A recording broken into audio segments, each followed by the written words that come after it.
Now you understand what you're getting yourself into, and you have a basic understanding of many terms from the previous lesson. Let's break these down further into understandable segments and also put them into action. Have your pen and paper at the ready, because you're about to gain a much further understanding of the platform and variables cryptocurrencies run on, aka the blockchain. So, in the previous lesson I said cryptocurrencies are almost impossible to be counterfeited. That's because of a complex mathematical security measure called cryptography. Actually, wait. Notice that little camera has returned? Time to take notes. The purpose of cryptography is simple. The data is transmitted in a certain mathematical form, so only the intended reader can open and read the data. Because of cryptocurrency's nature, being transactions made peer-to-peer online, there were originally fears that these payments could be infiltrated or even worse, hacked. Mysterious Bitcoin creator Satoshi understood this concept and introduced the cryptographic security concept signatures to Bitcoin. This is essentially exactly the same as a signature in real life, and exactly how I'll be breaking this down for you. Imagine you sign a piece of paper with your handwritten signature. It essentially has three main factors that make it a valid signature. Verification. This should validate the signature is yours. Replication.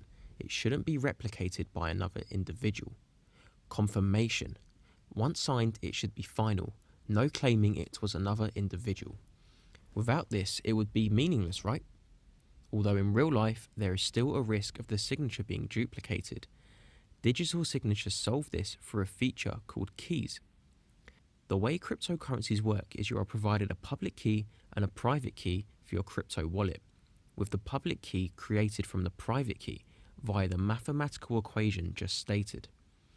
As the name states, the public key is what you share with everybody, either for transparency of what's in the wallet or to send and receive transactions to this address. The public key will never technically be linked to your personal details unless you add that information yourself. The private key is then essentially the real key, where the owner of the key has complete access to its designated address and can actually control the funds inside the wallet and more. Just like a key for a safe, if you lose the private key and it lands in another individual's possession, they gain full access to the wallet and funds inside. So in conclusion, every transfer ever made involving cryptocurrencies has been processed through a blockchain. Now, if you're not quite there just yet, let's use a real life example. There are tools available online which allow you to scan every address and transaction made on the blockchain. The crypto you hold can be monitored on its relevant blockchain. So for this example, we will use an Ethereum address, which of course means we need to find this through the Ethereum blockchain. Vice versa, if this was a Bitcoin wallet, we would of course be using the Bitcoin blockchain. By using a site called Etherscan, you can search addresses, transaction IDs, and even specific blocks. So with this Ethereum address being the public key for you all to see, we will enter this into the search bar.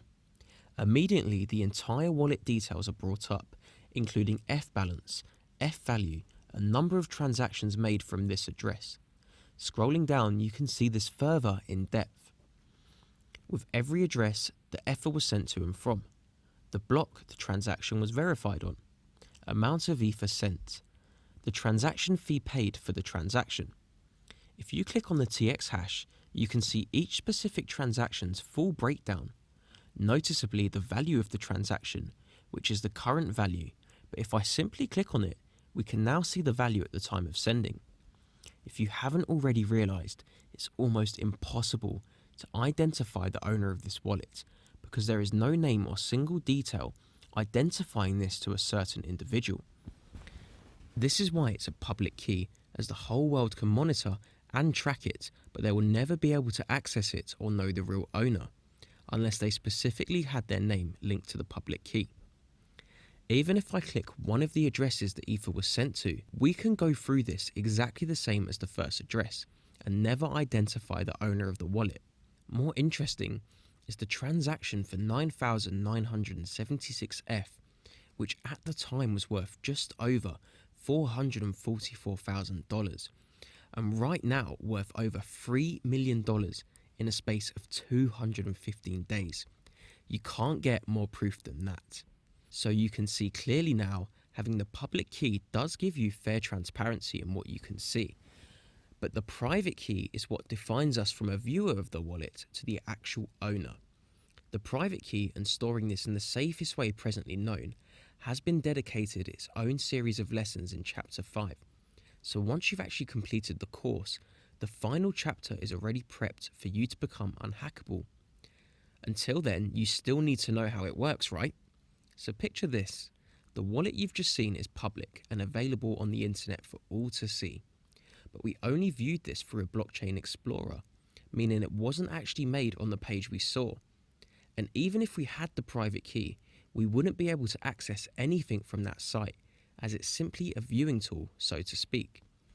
That means this wallet had to have been created somewhere, and as I previously mentioned, the public key we are looking at is actually the result of a mathematical equation based off the creation of the private key. So whatever app, software or place this private key was created is where we can access the public key wallet and its contents, the same way our online banking portal or PayPal has a password, which would only work specifically for that bank or platform. Your private key won't work unless it's on the relevant platform too. This is overall the foundation that makes up cryptocurrencies and their purpose. You can see from these security measures and full transparency of the blockchain why this technology is being developed for the largest corporations in the world. You want to know the best part? This technology will eventually become a standard of society, just like the internet and programming languages used today to create apps and websites. Even better, it will not be fully integrated into society for at least another 5 to 10 years. Your head start is here right now.